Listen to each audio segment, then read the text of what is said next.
हमारे साथ डीपी श्रीवास्तव जी जुड़ रहे हैं, पूर्व राजदूत हैं। उनसे और चर्चा करते हैं जो ताज़ा हालात वहाँ पर बनते हुए अब नज़र आ रहे हैं। डीपी श्रीवास्तव जी, इजराइल ने थोड़ा वक्त ज़रूर लिया लेकिन अब जवाबी हमला उनकी तरफ से किया गया है और बताया जा रहा है कि बड़ा हमला था, 100 लड़ाकू विमानों का इस्तेमाल यहाँ पर किया गया। क्या आपको लगता है कि यहाँ से एक बड़े युद्ध की शुरुआत हो सकती है इन दोनों देशों के बीच?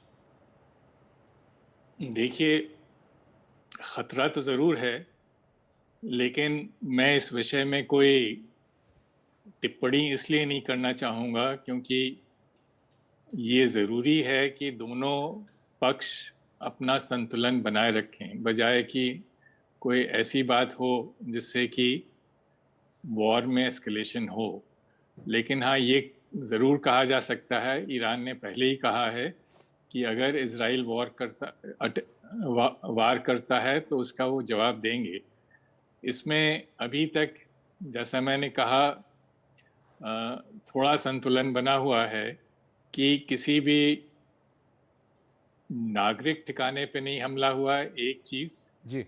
किसी आणविक एटॉमिक टारगेट पे नहीं हमला हुआ है, दूसरी। और तीसरी बात है, जो ईरान के ऑयल इंस्टॉलेशंस हैं उन पे नहीं कोई हमला हुआ है। तो इसमें आप एक तरह से कहें कि ये एस्केलेशन है, मगर कंट्रोल्ड एस्केलेशन है। लेकिन इस तरह की सिचुएशन बड़ी ही गंभीर है और कभी भी हो सकता है कि एक पक्ष या दूसरा पक्ष जो है अपना संतुलन खो बैठे। तो ये बिल्कुल बहुत श्रीवास्तव जी, इसका तो यहाँ पर अंदेशा है ही अब ये कि युद्ध जो है वो बढ़ भी सकता है, लेकिन इजराइल के इस हमले से क्या संदेश आप यहाँ पर देखते हैं? क्योंकि जिस तरह की सलाह अमेरिका से इजराइल को मिल रही थी, लगता है कि वो मानी है इजराइल ने यहाँ पर उन जगहों पर निशाना नहीं बनाया है जहाँ पर अमेरिका की सलाह थी कि वो ना निशाना बनाए। लेकिन उन्होंने स्पष्ट भी कर दिया है कि अगर इजराइल पर हमला होगा तो वो किस तरह से जवाब देंगे और उनके लिए अपनी संप्रभुता जो है वो सबसे ऊपर है। देखिए, ये तो दोनों देशों के लिए कहा जा सकता है। ईरान भी कह सकता है कि उसके लिए उनकी सॉवरेंटी सब और सिक्योरिटी सबसे ऊपर है, लेकिन ये देखना है कि इसकी शुरुआत कहाँ से हुई है। जी। ये जो श्रृंखला है, इसकी शुरुआत तो इजराइल की तरफ से हुई थी 1 अप्रैल को, जब उन्होंने डेमास्कस स्थित ईरानियन दूतावास में ईरानियन ऑफिशियल्स को मार के की थी। और उसके जवाब में ईरान ने हमला किया था 13 अप्रैल को। उसके बाद से ये श्रृंखला चलती जा रही है। फिर उसके बाद उनके तेहरान में उन्होंने अटैक किया, जिसमें हमास लीडर हनीये की मृत्यु हुई। तो ये तो एकदम डायरेक्ट ईरान की सॉवरेंटी पर अटैक था, तो उसका कुछ ना कुछ तो नतीजा निकलना ही था। और उसके बदले में फिर ईरान ने मिसाइल अटैक किया। ये इस श्रृंखला की ये तीसरी कड़ी है।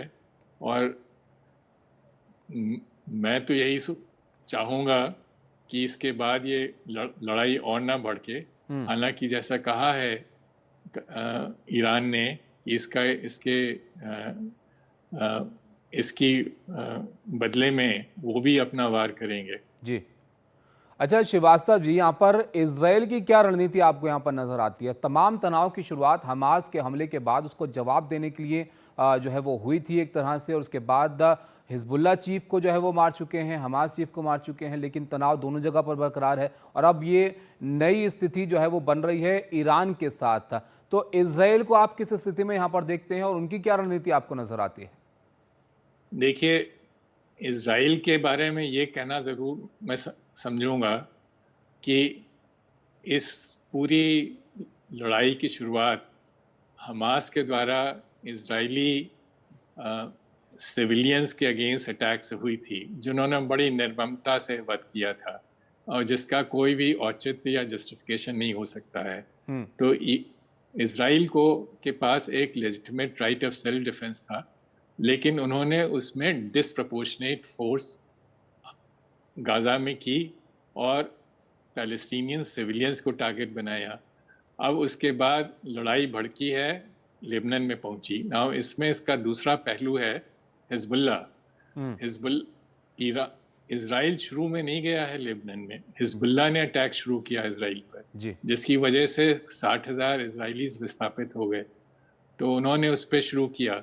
लेकिन अगर आप और इसके पीछे जाएं मूल कारण, तो वो राजनीतिक कारण ही है, और वो है टू स्टेट सोल्यूशन। जब तक कि पैलेस्टीनियन स्टेट नहीं बनेगी और उसके साथ इजरायली सिक्योरिटी और राइट टू एग्जिस्टेंस का रिकग्निशन नहीं, पैलेस्टीनियन साइड ने तो किया ही है, हमास और दूसरे वर्ग भी करें, तो इसका राजनीतिक समाधान ढूंढना पड़ेगा, नहीं तो ये युद्ध बढ़ता जाएगा। अभी तक तो ये मध्य पूर्व के एक ही कोने में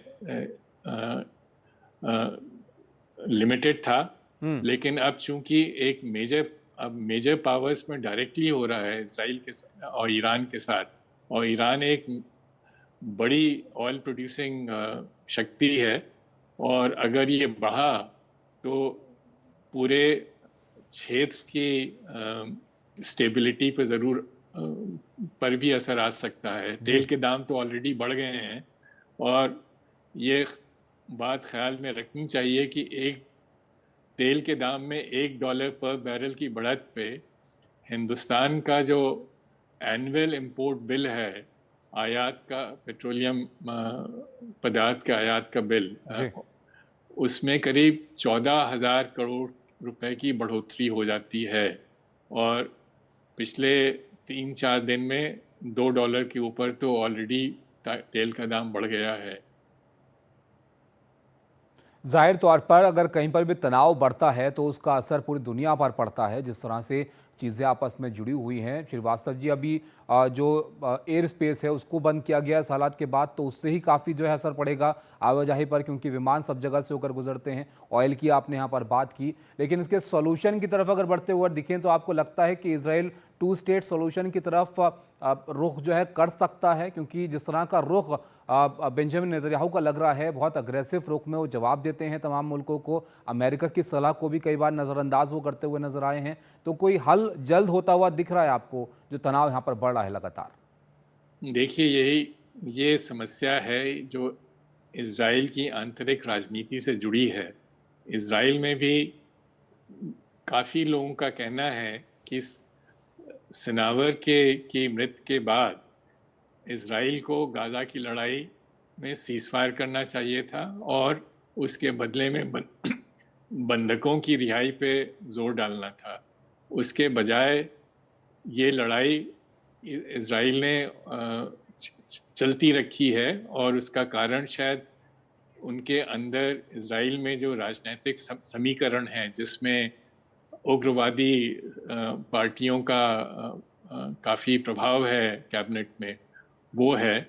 तो मगर अगर न सिर्फ पूरे क्षेत्र के लिए बल्कि इजराइल की ही लॉन्ग टर्म सिक्योरिटी के लिए बड़ा ज़रूरी है कि टू स्टेट सोल्यूशन, जिसमें पैलेस्टीनियन स्टेटहुड का रिकग्निशन हो। उसके साथ मैं ये भी कहना चाहूँगा कि लेबनान की सॉवरेनिटी को रिस्टोर करना चाहिए। लेबनान की समस्या जो है उसमें एक काफ़ी वजह हिजबुल्ला है, क्योंकि हिजबुल्ला एक अर्धशासक बल है। राष्ट्र संघ की जो का रेजोल्यूशन था 1701, उसके हिसाब से लितानी रिवर और इजराइल की सीमा के बीच में किसी भी ऐसे बल को रहने की अनुमति नहीं थी, मगर उन्होंने वो रहे, और जब 7 अक्टूबर पे यहाँ लड़ाई छिड़ी गाज़ा में, तो उन्होंने भी गोलाबारी शुरू कर दी। तो ये ज़रूरी है इस समस्या का दूसरा आयाम, एक तो two state solution, Palestinian statehood, दूसरा कि लेबनान की जो सॉवरेनिटी और उनकी भूमि पे जो उनका लेबनी सरकार का प्रभुत्व होना चाहिए, और लेबनी सेना या यूएन यूनिफिल जो ऑलरेडी है उसको बढ़ाना चाहिए, जिससे कि इस तरह की भड़काव वाली जो वारदातें हो रही हैं वो कम हो, और इजराइल को भी लेबनान से निकल जाना चाहिए, वापस आ जाना चाहिए। बिल्कुल, तो अब देखना होगा यहाँ पर आगे क्या ये चीज़ें होती हुई दिखती हैं। बहुत शुक्रिया आपका डीपी श्रीवास्तव जी हमारे साथ जुड़ने के लिए और विस्तार से चर्चा करने के लिए इस मामले पर।